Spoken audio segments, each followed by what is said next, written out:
Diálogo en Panamericana. Una producción del Departamento Periodístico de Panamericana en su mejor estilo.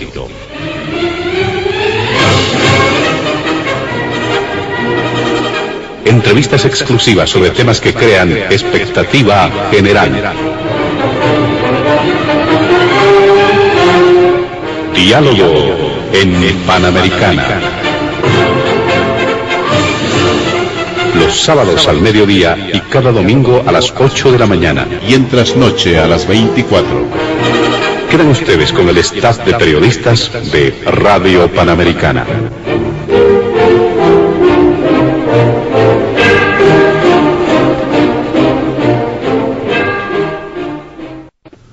¿Cómo están, amigos de todo el país? Bienvenidos a Diálogo en Panamericana. Y en este fin de semana, al igual que en otras ocasiones, vamos a estar desarrollando los principales temas de la agenda noticiosa en nuestro país. ¿Qué pasa con lo que ha sucedido con el anuncio de la presidenta Yanine Áñez, que ha declinado su concurso en los comicios que se van a verificar el 18 de octubre? Ha renunciado a su candidatura y ello genera una evaluación sobre el impacto que va a tener precisamente esta decisión. Este es el primer punto de Diálogo en Panamericana. El segundo tiene que ver con el escenario preelectoral. ¿Cuáles son las características? ¿Cuáles son las proyecciones? No solamente a raíz de lo decidido por la presidenta Yanine Áñez, sino también por la forma, la evolución de los sucesos que se van presentando en esta carrera hacia el 18 de octubre. Ese es el segundo punto de Diálogo en Panamericana. Y finalmente, hacer una evaluación también respecto al proceso de flexibilización que se está registrando en nuestro país en torno a las restricciones que se habían dispuesto semanas, meses atrás, en torno a la pandemia del coronavirus. Estos tres puntos son parte de la agenda de Diálogo en Panamericana. Nuestros invitados especiales del fin de semana se encuentran convocados, invitados, tres hombres del análisis, tres hombres que forman parte precisamente de las evaluaciones constantes que se realizan respecto a diversos temas nacionales, también internacionales, pero en este caso haciendo referencia específicamente a los temas planteados en la agenda de Diálogo en Panamericana. Están convocados don Roger Cortés, también Francesco Zarati y el doctor Carlos Bert. Junto a ellos estaremos desarrollando la agenda de Diálogo en Panamericana. Antes de iniciar las primeras consultas, vamos a solicitar a nuestros amables invitados del fin de semana evitar emitir cualquier criterio que sea considerado de racismo o discriminación en el marco de las normas vigentes en nuestro país. Inicialmente le damos la palabra a Roger Cortés como investigador, como analista, para que pueda hacer referencia a lo que plantea el primer punto. ¿Cuál es el impacto desde su punto de vista respecto a la renuncia de la presidenta Yanine Áñez a su candidatura? ¿Cuál es la evaluación que tiene Roger Cortés? Muy buenas tardes, adelante. Muy buenas tardes, es un gusto volver a participar de Diálogo en Panamericana. Saludo a quienes comparten esta tarde con nosotros la mesa virtual de análisis y discusión, lo mismo que a los compañeros periodistas y desde luego a quienes tienen la paciencia y gentileza de abrirnos la puerta de sus hogares para hacer conocer nuestros criterios. La renuncia de la presidenta y ex candidata la percibo como una especie de ruptura de una burbuja, en el sentido de que el lanzamiento de esa carta electoral correspondió desde mi punto de vista a un juego de prestidigitación, a una suerte de truco enormemente frágil y fabricado con solamente un juego de imágenes, porque no obstante que la presidenta y su gobierno se están esmerando de una manera sencillamente desbocada a tratar de crear un supuesto legado, aprobando decretos y disposiciones que tienen la ilusión de que pueden persistir en un cambio de gobierno. Lo cierto es que dichas presunciones no tienen base real, como no la tuvo la candidatura de la señora presidenta. Ella, cuando uno se pone a analizar por qué y cómo una persona que llegó de una manera completamente circunstancial, accidental, al ejercicio de la cabeza del Poder Ejecutivo, uno se da cuenta de lo vacío que era esa formulación, desde el punto de vista que representaba a una fracción que electoralmente obtuvo un reconocimiento paupérrimo de parte de la votación. La presidenta Áñez es parte de ese conglomerado que intentó ser un partido, el de los demócratas, y que logró un porcentaje por debajo de los 5 puntos en las elecciones del año pasado. Con esa prácticamente nula representatividad, y ya digo, aludiendo por un lado a figuras de tipo propagandístico, de trucos de comunicación, y quizá algunos impulsos momentáneos, emotivos, de ciertos sectores de la población ante una figura femenina que pareció proyectar en un determinado momento una imagen maternal, conciliadora, pero que no correspondía ni a la tradición política y concreta, real, de la persona, cuando uno la contrasta con lo que hizo efectivamente, por ejemplo, cuando fue asambleísta, y la rapidísima ruptura que tuvo con la señora Copa, presidenta del Senado, que entre ambas, en un momento de días, ni siquiera semanas, dieron la ilusión de que unas mujeres, rompiendo la tradición estrictamente masculina y machista de control del poder, podían dar una salida o unas formas de tratamiento del conflicto distintas a las de la tradición.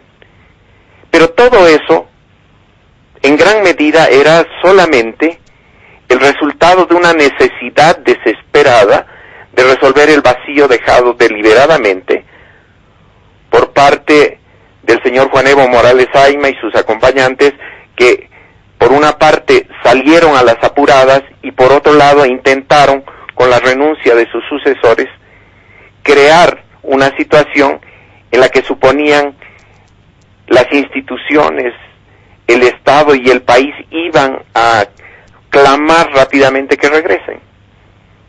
Eso no se dio y nos encontramos frente a esta situación que he descrito.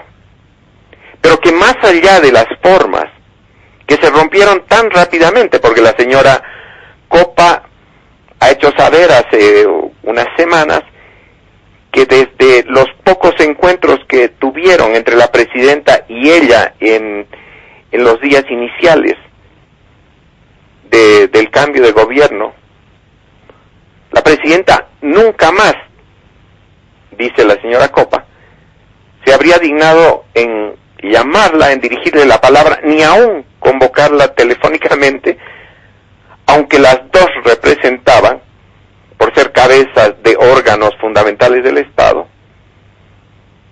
representaban la clave de un acuerdo elemental para que no se rompiera la inestable paz que se encontró en aquel momento. Entonces, bajo la sombra de esa ilusión, las personas que se colocan en el entorno presidencial suponen que con sus trinos, o sea, con sus tweets, donde decían, no será ella o algo por el estilo, sería suficiente alfombra para lograr un espacio en la nueva convocatoria de elecciones. No contaban, por un lado, con la explosión de la epidemia, pero más importante que la epidemia, que ha desnudado de una manera mucho más vertiginosa que en otras circunstancias flaquezas y debilidades, se estaban olvidando de su propia historia como oposición. Una historia que todos habíamos visto cuando los personajes que hoy controlan el poder ejecutivo, cuando ejercían en sus curules, los vimos enfrentarse brutalmente por puestos, por secretarías, no sé si por el control de choferes o ujieres. Sí, vimos en la oposición partidaria que ellos encarnan una miseria de actuaciones que nada tienen que envidiarle a los gobernantes huidos. Ellos sí se olvidaron.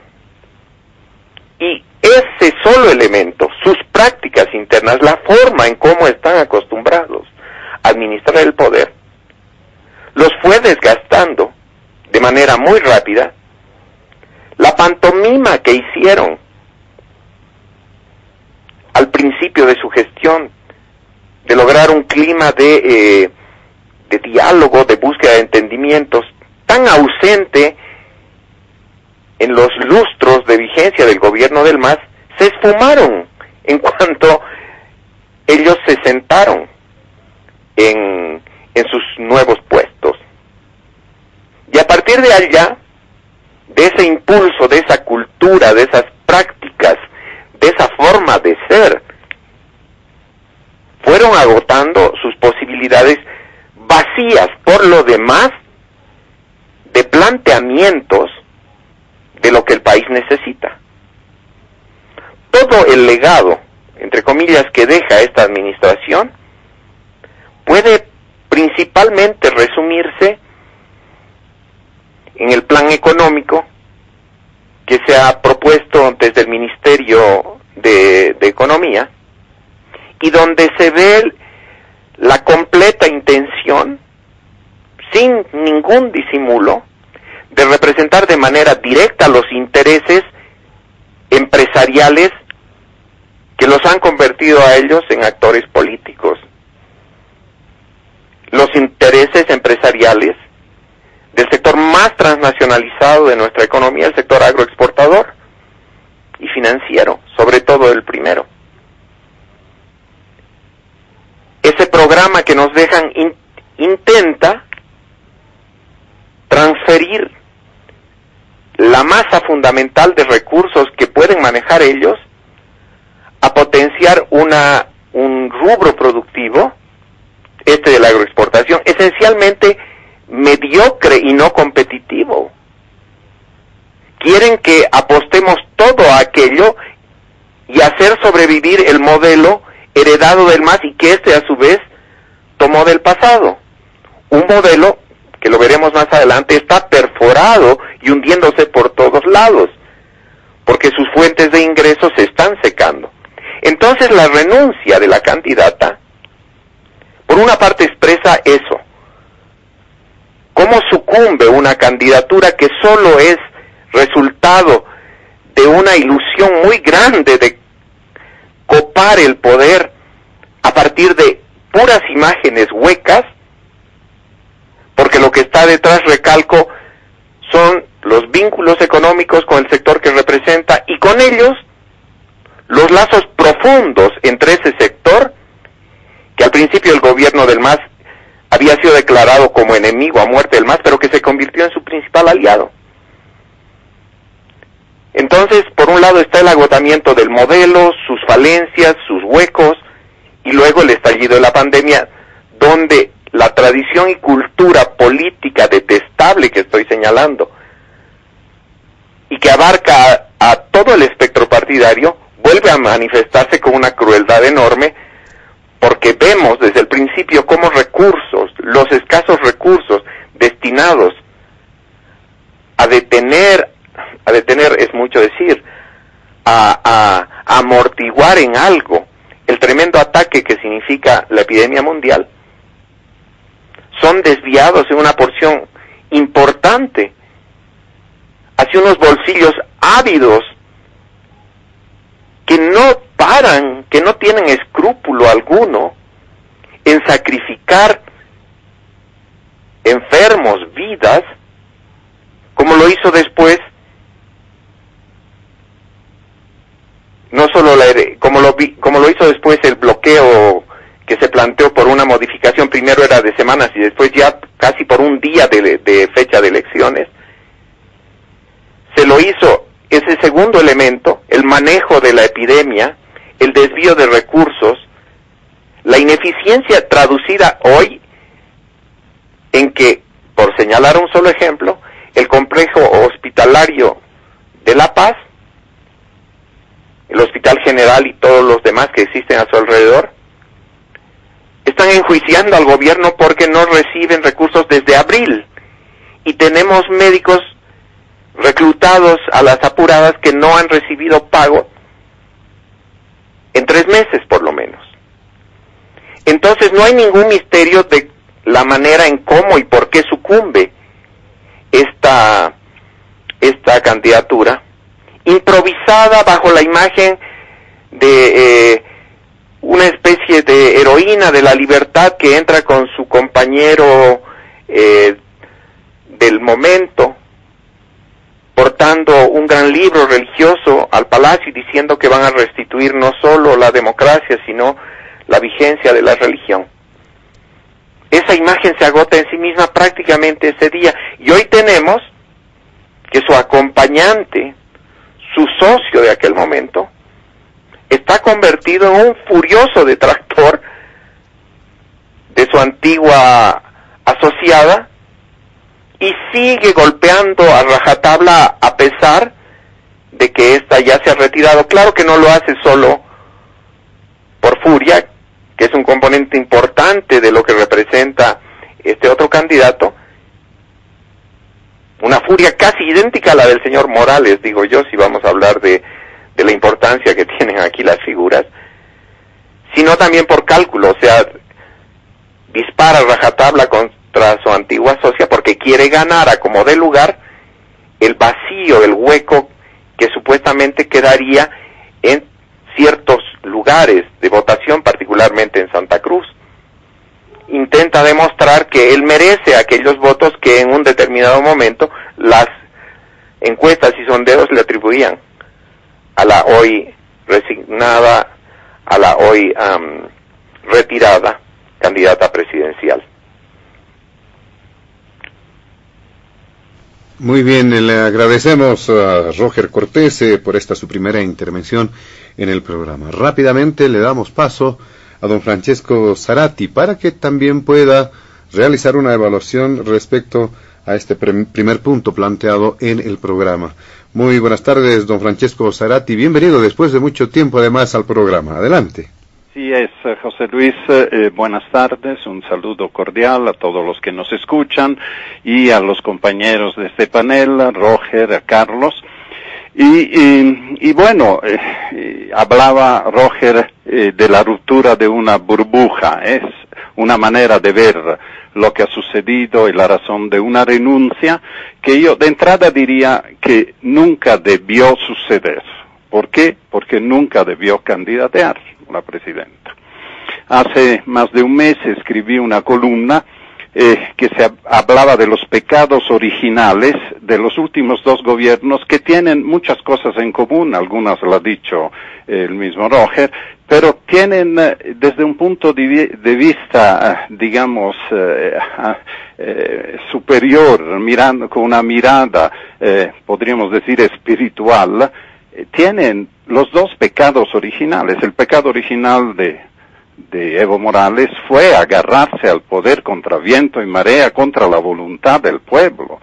Y eso es realmente una desobediencia a la democracia que le ha costado muy caro. Y bueno, hasta ahora no he visto que esté arrepentido. En el caso del gobierno de la señora Áñez, el pecado original fue comer una manzana, la manzana de la candidatura, a instancia de una serpiente o varias serpientes que, ambicionada por el poder, le dieron el cuento del tío. el cuento del tío fue que ese partido, que había llegado entre 4 y 5% en la elección del 2019 y no por causa del fraude, seguramente, porque eso era su peso político, bueno, pensó que había llegado el momento de poder subir otra vez en las preferencias electorales, ocupar un vacío debido a que la situación era diferente, etcétera. Lo que no calcularon, que una vez que se hace un pecado original hay consecuencias, hay dimensiones en que ese pecado de alguna manera se manifiesta. Uno es la dimensión existencial, es decir, lo que hizo la señora Áñez fue ir en contra, desobedió la misión recibida del soberano, que era administrar la transición y garantizar las elecciones. Administrar la transición significaba hacer el menor daño posible, dar continuidad, a la economía, dar un poco más de confianza en la justicia, en las instituciones del Estado, hacer diagnóstico, algo así, ¿sí? Y garantizar las elecciones. Claro que se vino la pandemia y ahí también se vio una falta de preparación, no solo a nivel general de gobierno, sino a nivel de las personas que estuvieron a cargo, algunas de las cuales están ahora bajo la mira de la justicia. Una segunda dimensión, además de la existencial, es la ética. Es decir, esto, justamente pecaron contra la economía del pueblo. Esa ponerse como candidata cuando no le correspondía, desde el punto de vista de la situación histórica, realmente de una situación inesperada, coyuntural, en la cual asumieron el gobierno. Entonces vimos que la corrupción estuvo presente desde el primer día. Entel, simplemente nombraré, vinieron después los respiradores, ahora hay otros casos que el procurador cesado, no, por lo menos ha puesto en el tapete, y que habrá que investigar, tal vez sean ciertos, tal vez no. Hay también una dimensión ecológica, es decir, lo que criticamos tanto al gobierno del MAS, que no se puede ser al mismo tiempo juez y parte en una campaña electoral. Entonces, se contaminó la campaña electoral. La contaminación vino con una hostilidad hacia el Tribunal Supremo Electoral cuando no quería postergar indefinidamente, como pretendían, las elecciones, contra el más cercano competidor del electorado, que era Carlos Mesa, recordándole el tema de la renuncia y miren, paradójicamente estamos hablando de una renuncia, ¿verdad?, que nunca debía haberse dado porque nunca debía haber candidatura. El tema de los dos caminos, que está un poco al origen de esta polarización que en los últimos días ha resurgido en el país y que tanto daño le hace a la sociedad boliviana.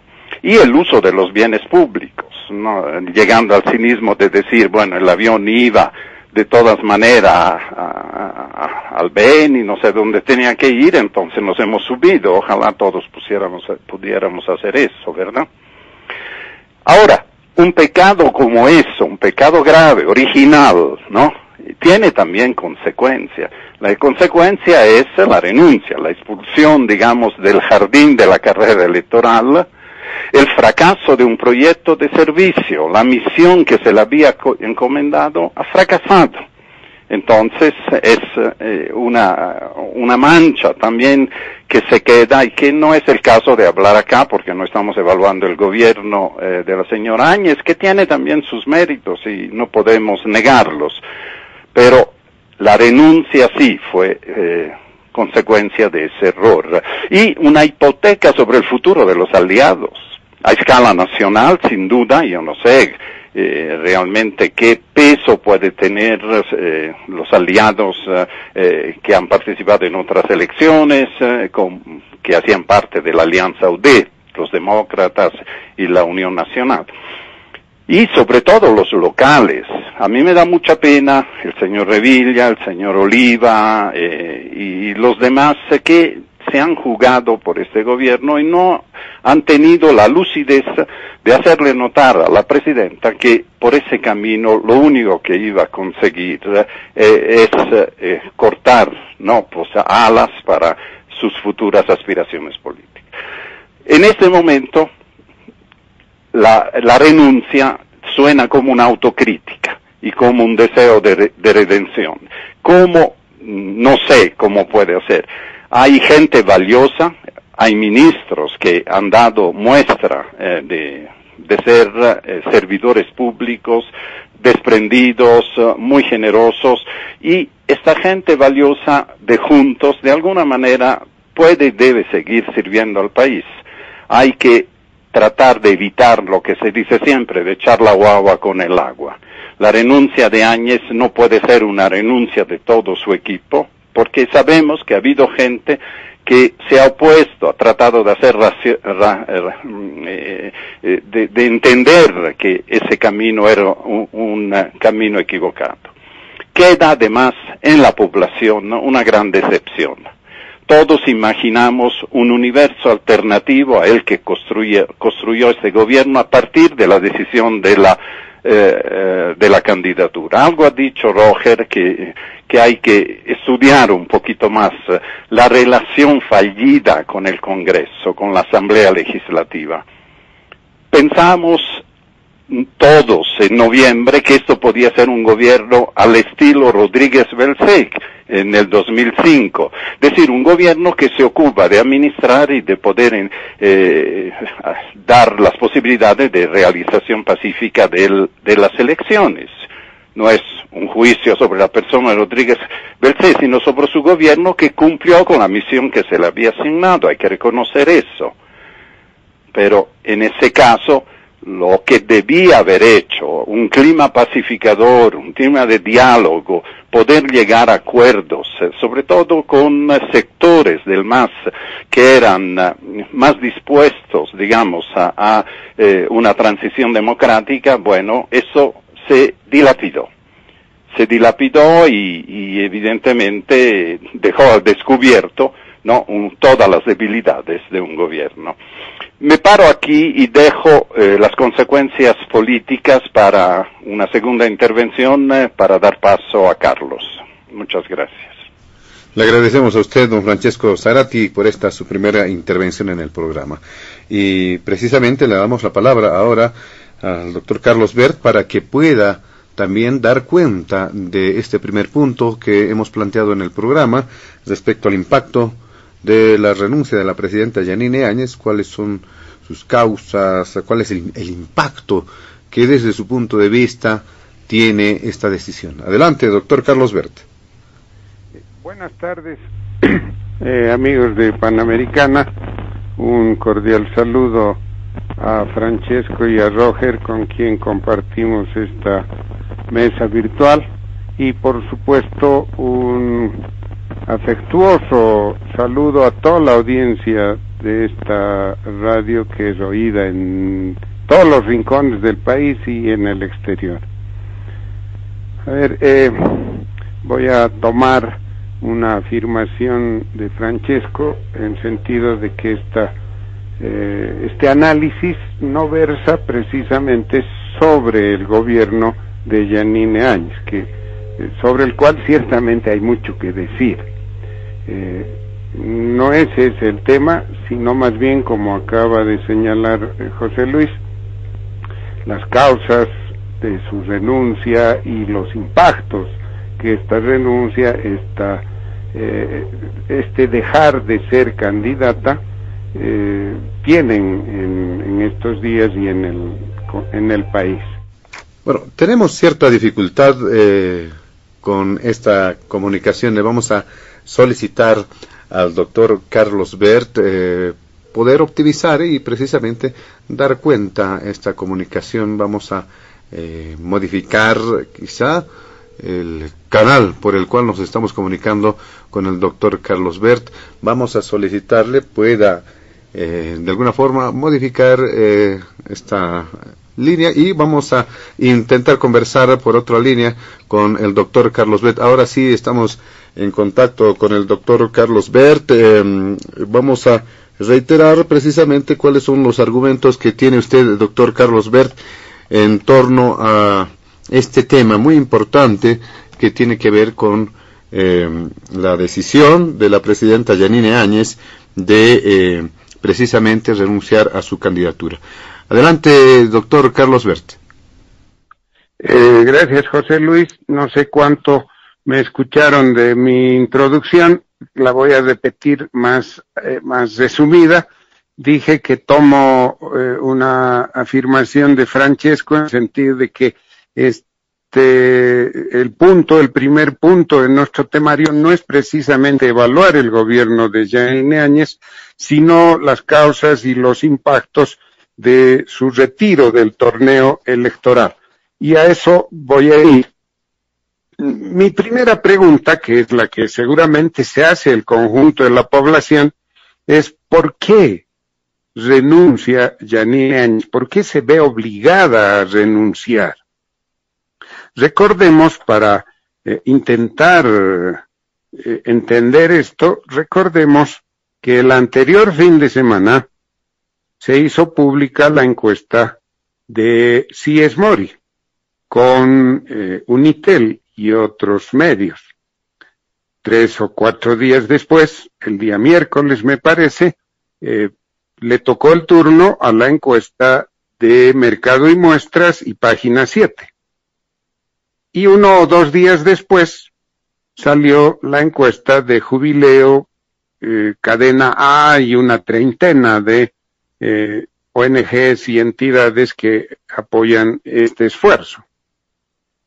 Bueno, las 3 encuestas, con ligeras variantes, resultaron coincidentes con el dato cualitativo de que el estudio, porque es más que una encuesta, el estudio de Jubileo, basado en casi 15,000 entrevistas, es un poco menos, en casi 15,000 entrevistas, casi 16,000 entrevistas que cubre las capitales, provincias, además parte de las entrevistas sí se hicieron de manera presencial directa y otra parte, la mayor, por teléfono, como las otras 2 encuestas. Bien, el impacto de el estudio de Jubileo fue inmediato.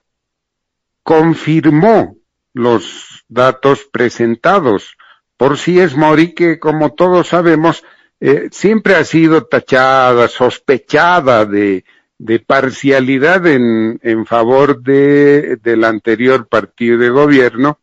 En esta ocasión, el estudio Jubileo confirmó de manera inequívoca. Entonces, ¿cuál fue el resultado final? Para hacerlo breve, reitero, poniendo en una misma línea las 3 encuestas. En términos de votos o de preferencias válidas, nos dijeron que el MAS llegaría a 40.3%, Comunidad Ciudadana se quedaría en 26%, Juntos de la presidenta Yanine Áñez habría bajado al 4º lugar con 10.6%, y Camacho, el líder cívico cruceño, se encaramó en el 3er lugar con 14.4%, y de ahí para abajo. Esta noticia puso en evidencia, permitió visibilizar al conjunto de la población por el peso del estudio de Jubileo, permitió visibilizar una tendencia que ha marcado y está marcando la coyuntura. Estos datos nos muestran que el MAS no solo es la primera fuerza, sino que parece enrumbarse en dirección a adjudicarse el triunfo en primera vuelta. porque tiene más de 40 y su inmediato seguidor está casi 15, 14 puntos por debajo.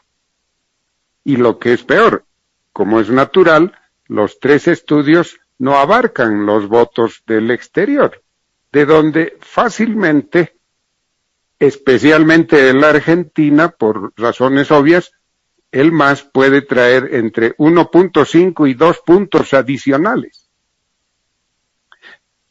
La tendencia se hizo visible y esto determinó, y recordemos, poco menos de 48 horas después de conocerse el estudio de Jubileo, que repito, confirmó los otros 2 con algunas variantes, Yanine Áñez y su agrupación, su coalición, tomaron la decisión de retirarse del torneo electoral. ¿Con qué argumento?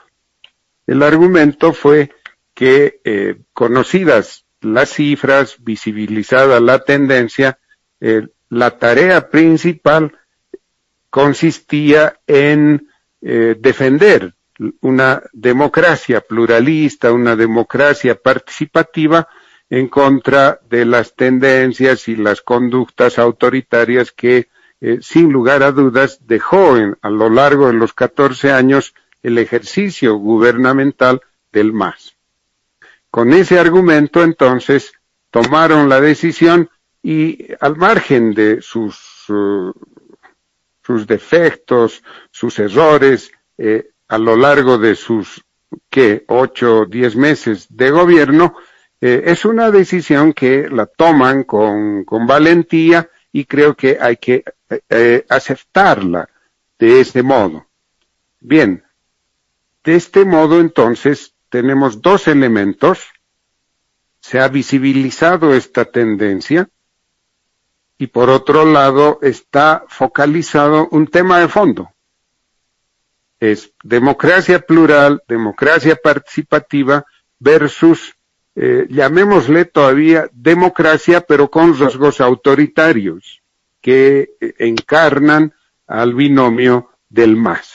Ahora bien, la pregunta es, y aquí estoy avanzando al segundo tema para facilitar el temario de hoy día, ¿no? La pregunta es, ¿pueden las fuerzas diferentes al MAS revertir esta tendencia? Recordemos que quedan solo 3 semanas, ¿no? Poco más de 3 semanas de campaña electoral, sabiendo, como todos sabemos, que los últimos días, casi la última semana, pierden capacidad de impactar en resultados, salvo, por supuesto, hechos traumáticos, ¿no? Enormes que uno no puede estar al margen de ellos, pero que se dan excepcionalmente. Entonces, ¿pueden estas fuerzas en, 15, 16, 17 días de campaña, 20 días de campaña, revertir esto? Revertir la tendencia identificada por las encuestas que obligó a Yanine Áñez a retirar su postulación y qué deberían hacer, cómo deben encarar, ¿quiénes? Identifiquémoslos, pues Comunidad Ciudadana con Carlos Mesa y creemos con Camacho, por supuesto, también Tuto Quiroga y su agrupación y los otros candidatos con menores pretensiones. La respuesta es obvia, es una tendencia, no es una corriente de opinión consolidada. Hay un elemento que muestra que además sí se puede. Las encuestas nos han mostrado también coincidentemente que hay entre 27 y 30% de indecisos, votos blancos, no sabe, no responde, etcétera, etcétera. Por lo tanto, está clarísimo. El desafío es para el señor Mesa, para el señor Camacho y por supuesto también para Tuto Quiroga y no habrá que dejar de lado al candidato polémico que llama la atención en el país. todos ellos deberían estar dispuestos a adoptar la valiente decisión de Giannini y apoyar a un candidato único. Y para no fijar aquí posición ni sesgar, ese candidato único es obvio, tiene que ser o Mesa o Camacho, no hay otra posibilidad. Y aquí quizás cierro señalando rápidamente debilidades, una fortaleza y una debilidad de ambos, de Mesa y de Camacho. ¿Cuál? La fortaleza de Mesa. Indudablemente está en segundo lugar, nítido. Repito las cifras. Las encuestas le han asignado al final algo así como 26%, digamos entre 26 y 28%, mientras que Creemos está con 14.4%, con mucha fuerza.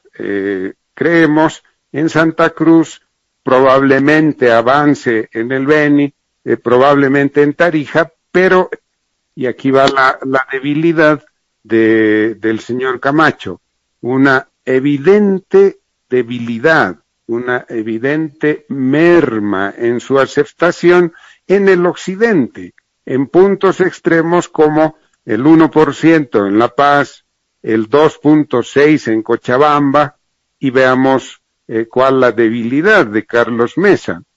La debilidad de Mesa es que no termina de arrojar certeza, y grandes sectores de la población dudan de una posición firme que lo diferencie y que conduzca a una gestión de gobierno alejada del MAS. Su proximidad, su trabajo en el tema del mar, la solicitud que hizo para tener la embajada boliviana ante la UNESCO, todos estos elementos han generado un clima que el señor Mesa debe en estas 2 semanas o lo que quede, debe intentar borrar, debe intentar mostrar un perfil más claro, de suerte que se elimine estas dudas y llegar a un acuerdo con el señor Camacho, con Tuto Quiroga y etcétera.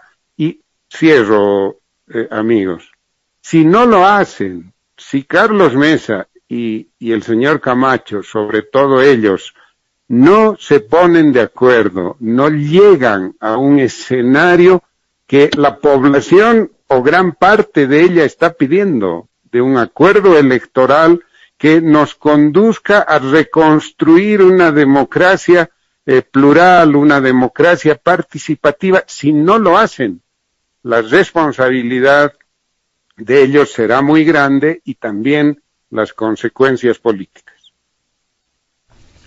Muy bien, le agradecemos al doctor Carlos Bert por su participación en el primer punto del programa.